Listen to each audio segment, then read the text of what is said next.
Pakibuksan niya yung pinto, anak. Yes, Papa. Pa, may nagbebenta po. Boss, towel po.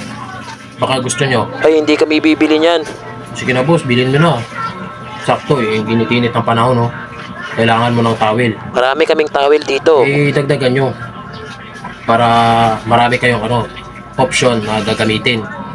Hindi kayo panay na laban ng laba. Naku, nakatambak na nga yung towel namin Sige na dito. boss, bilhin mo na. Ginit-init ang panahon eh. Hindi nga kami bibili. Nakakapagod maglakad eh. Doon ka sa kabila maglako. Sige na, bilhin mo na. Parang hindi naman bago yung towel mo na Oh, yan. hindi ah. We, bago ba yan?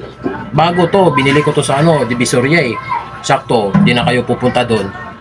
Ako na lang yung pupunta sa'yo dito para para bigyan ka. Bigay pala, ibigay mo na lang sa amin yan. Siyempre, binibili, hindi yung binibigay. Ano ka ba? Akala ko ibibigay mo Sige na. na boss, bilhin mo na. Ano ba, ang kulit mo, hindi nga kami bibili eh. Grabe ka naman, hindi ka na naawa. Pagod na Ang ako. kulit mo naman, andun ka na nga sa kabila maglako. Sige na boss, bilhin mo na. Maawa ka naman. Gutom na ako. Sige na. Ay nako, wag mo na akong bulahin dyan. Tingnan mo, Bagong-bago to, Yan.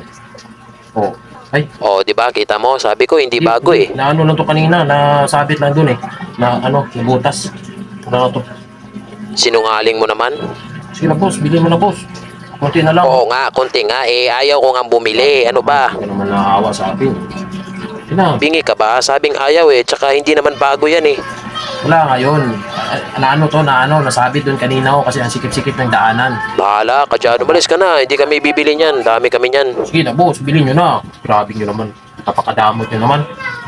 Report nyo naman. Ang ganda-ganda ng bahay nyo. Ay nako, wala kaming pera. Ayaw magbili kahit lang. 3 piraso lang. 200 lang naman. Ang mura-mura lang. Sana all mura. Ang mahal-mahal nga niyan eh. Umalis ka na. Baka ano pang magawa ko sa'yo. Sige. Hindi ako aalis dito. Naku, wag mo ako talagang pipilitin. Sige na boss. Sige na. Grabe naman. Ano ba? Namimilit ka? Sige, hindi talaga ako aalis dito. Hayop na to. Umalis ka na. Sige na. Boss. Naku, ang hayop na to. Pinipilit talaga ako nito ah. Oh, ito. Visit ka. Anak ka ng pu. Anak ka ng pu. Anak ka ng pulis ng may kawayan.